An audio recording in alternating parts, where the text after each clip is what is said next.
Gamers, welcome back to another video. I'm Octane. So the reasons why you clicked on this video is you are struggling to play Honkai Star Rail because you lack on characters, or you lack on wishes, or you lack on doing crazy amounts of damage. If it is any of those reasons, well, you've come to the right place. Because I'm going to be telling you certain things that will help you progress more efficiently. I've got tips and tricks for both veteran and new players. So if you haven't already, like, comment and subscribe, and let's get into it.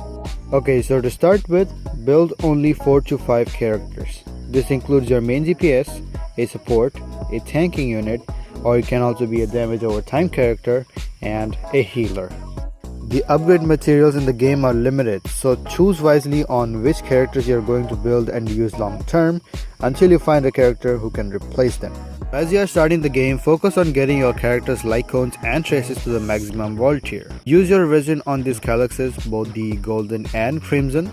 These will not only let you have XP materials for your character's ascension and light cone experience, but also materials which you will need for getting your character's traces up. Do not get baited by any of the relic sets until you reach Trailblazers level 40 and have a guaranteed 5-star relic drops. The game is already generous enough to give you some starter relics.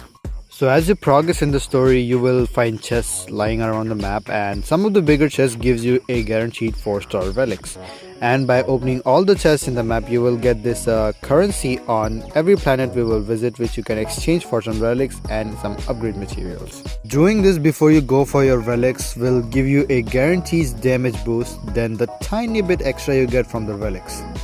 So coming in more depth about the relics, in early game you have to focus on getting only your head and glove pieces to the maximum level.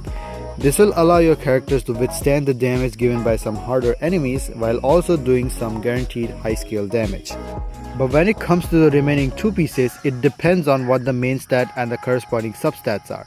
And plus, given these are 4-star relics, you don't even have to max them out, but still, if you get a god roll relic, let's say it has crit damage as the main stat, and in the substats we have speed, attack percentage, crit rate. So the maximum level you want to go to is level 6 on 4-star relics. And if it rolls on some nice substats, then you can go to level 8. Again, do not max out these relics because the materials are limited, and as you go to the higher levels it starts to get expensive, which is not worth it when you're going to replace them with 5-star relics which you will get later on. Now let's come to the stores page of the game. Now I'm a free to play game, meaning I haven't spent any money on this game, and most likely I will tell you all to please refrain yourself by spending money on this gacha game. This game is already very generous with giving every one of us the premium currency of the game, and I agree that some of these are really good value, like the monthly supply pass which gives you stellar jade every time you log in for a month, or the battle pass which also gives you pretty great rewards even if you don't spend money on it, like this reward right here, the self-modeling resin. Now this is a god tier material to have in your inventory. What this does is it allows you to custom roll for a relic. Now it can be of any piece from any relic sets you have in the game. Plus, it allows you to choose what primary stat you want to have on that piece. What I would recommend you is that you should use these to get the spear and the link rope, because compared to the 4-piece relic set, these are much harder to get. So what you want to do is get your desired spear and link rope first, and then go for the 4-piece relics, meaning go in a reverse order. But still, I would recommend not to spend money on this game, which you might regret later. And my defense to that is, why do you need extra stellar jade when you have thousands upon thousands of these lying in the simulated universe? That too for absolutely free. And with that, let's come to the simulated universe, boys. Now, as you finish the prologue of the game, you will unlock the simulated universe, which refreshes every week. So you're gonna do it every single week. This not only gives you some stellar jade, but it also gives you a free standard pole, some condensed resin for the relic sets besides the 4 pieces, and on top of that you get these materials called Herda Bond, which you can exchange for some 5-star light cones. And some of them are really cracked, like I myself am using some of these on my Imbibere Lune and my Kafka. You can also get their superimpositions, which are like the refinements we get in Genshin for the weapons, and after you finish getting all the light cones, you can still use the currency to get some free wishes. Now, apart from these free light cones, the simulated universe is also really good for farming stellar jades. Now, as you progress into the different worlds, you will get different blessings and curios. and every time you get a new blessing you will be rewarded with stellar jades, which is really huge to get some of our desired characters. So you're gonna want to use different team comps, different paths, different buffs, but all that you can do only when your characters are fully built. Cause trust me, it gets harder as you get to the higher levels. We also have this Swarm Disaster game mode, which is like the veteran mode of Simulated Universe, and if you clear this, there's even more Stellar Jade just waiting for you to be claimed. There will also be some new events every patch which are relatively easy to do and get yourselves even more Stellar Jade. Plus, every single patch we get a free temple, which is something that still blows my mind given that this is a gacha game. And as you progress into the story, you will also unlock some story related events which are a little bit time consuming but still very high value to get some stellar jades and some upgrade materials for your characters and lycones. Now there's another challenge mode besides Simulated Universe called the Forgotten Hall, and this also refreshes every 14 days. There are 3 different difficulty levels, but first you have to finish this beginner part to unlock Memory of Chaos. Now out of these, only Memory of Chaos refreshes.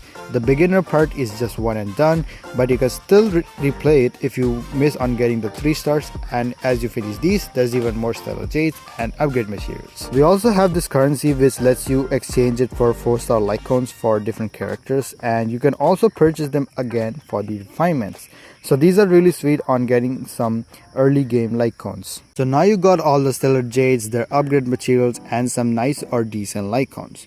Now let's come to the characters. So I'm gonna give you a quick rundown on all the characters, which will give you an idea on which one of these you will try to get using the wishing part of the game. Now some of these characters become really good only with Eidolons.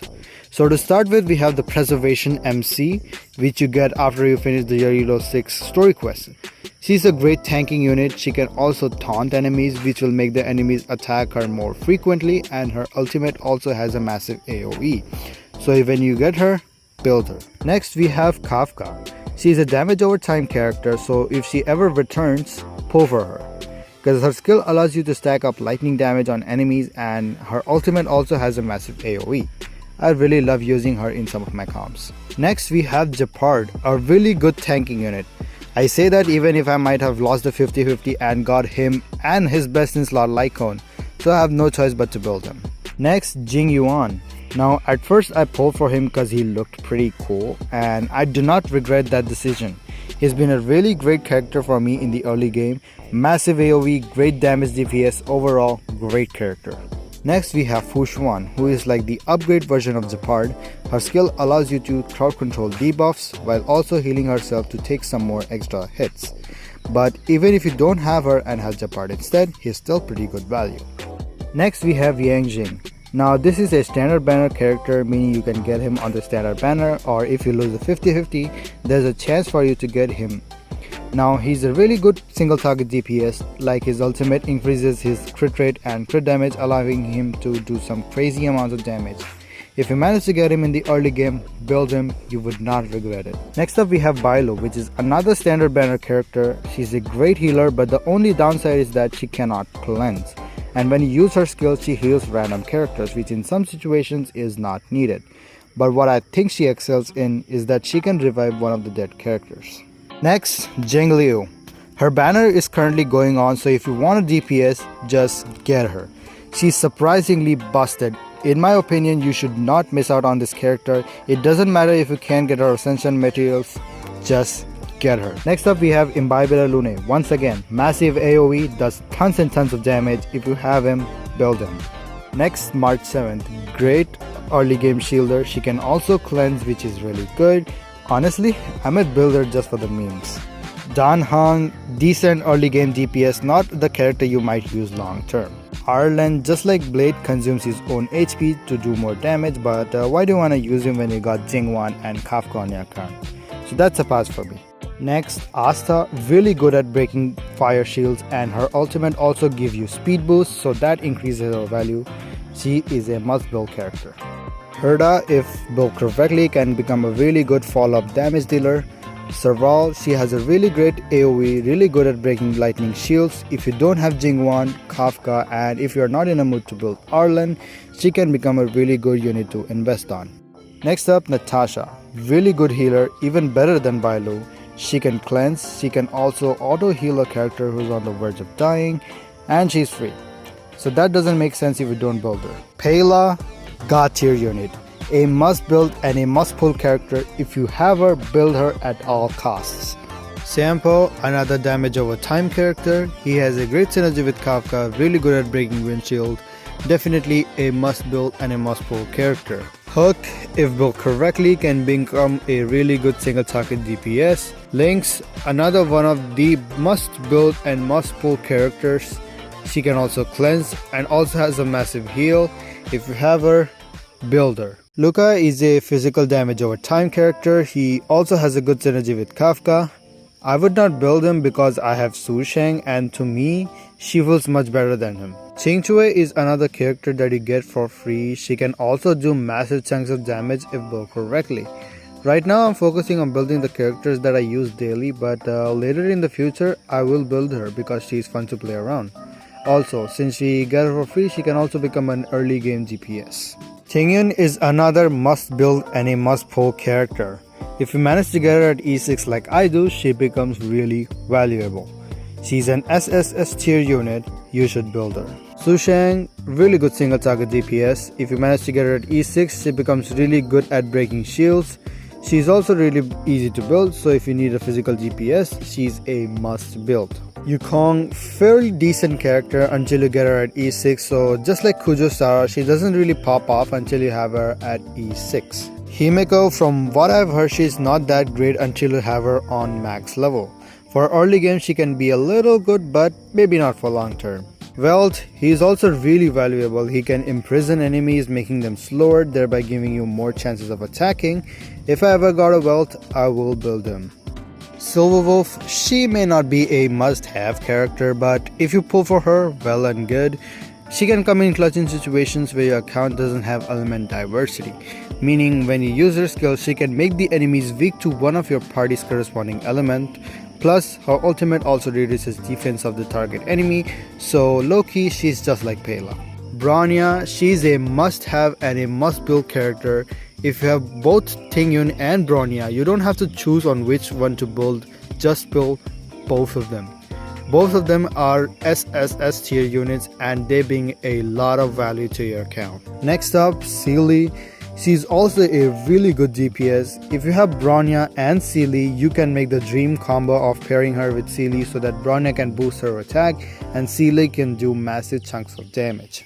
If you get Clara, she can also be a really good follow-up damage dealer. I wouldn't build her if she was single target, but since she has AoE, it would be a hard decision for me to either continue using my Su Sheng or should I replace her with Clara. Next, Luocha. I promise you guys, next times when he comes back, I am pulling for him. That time I didn't know his value and now I regret not pulling for him. He's also a must-have character, really good at cleansing and also can heal your characters very efficiently. Lastly, we have Blade. He's a very strong character, another SSS tier character. The reason why I skipped him because I was saving for Kafka. I used him on my friend's account and he's really good. Okay, now let's come to the gambling section of the game. Now, if you have never played a gacha game, this is where you use your hard-earned stellar jades to pull for your desired characters. Now let me tell you, on every banner you have 1 5-star and 3 4-stars. But the chances of you getting one of the featured characters is 50-50. Now if you are someone who just started the game, there will be another banner which will be a discounted banner. On that banner, you can use 8 standard tickets to do a 10 pull and it allows you to do only 50 pulls. And within those 50 pulls, there's a chance of getting 1 5-star. So what I want you to do is continue doing 10 pulls on the discount banner until you get a 5-star. But if you manage to get an early 5-star, after that, just stop pulling on that banner. Instead, use those left up wishes on the regular standard banner because once you get a 5-star on that banner, it becomes useless. And if you continue pulling on the standard banner and do 300 pulls, then the game will allow you to choose any one of these featured characters. But keep in mind, do not use your stellar jades on this banner. Now let's come to the limited time banners. So as I said, there's a 50-50 chance of getting this banner character, but if you lose the 50-50 and get one of the standard banner characters, the next time you pull for a 5-star, it will be a guaranteed banner character. The same thing goes for the featured 4-stars. When it comes to light cone banners, that is a dangerous territory. Never pull on this banner unless you are absolutely sure about pulling. And about the pity system of these banners is like you have to do 75 pulls to get one 5-star, or rarely go all the way to 90 pulls to get one 5-star. But there's also a chance that you might get an early 5-star like I did when I was pulling for Fu Xuan. I got her after like 3 pulls after getting Imbiber Lune. And lastly, if you want to increase your account level, the best way for you to do is 1. Do your dailies. They are relatively easy to do and they also give a good amount of experience. 2. Do all the events we get every patch and get all those free rewards and free experience. This will allow you to increase your Trailblazer level so that you can reach greater world tier and get better drops.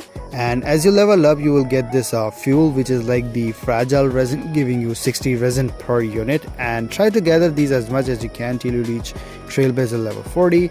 After that, start grinding on the 5-star relics, giving the finishing touch to your characters. And yeah, this also reminds me that do not use your stellar J's for energy. I know the game gives you a lot of free J's, but you want to use them solely for pulling characters only, not for anything else. No matter how much it tempts you, do not do that. And that concludes this video. Those are my tips. If you have anything more to add in this, leave them in the comment section down below. And that is Octane signing out. Peace.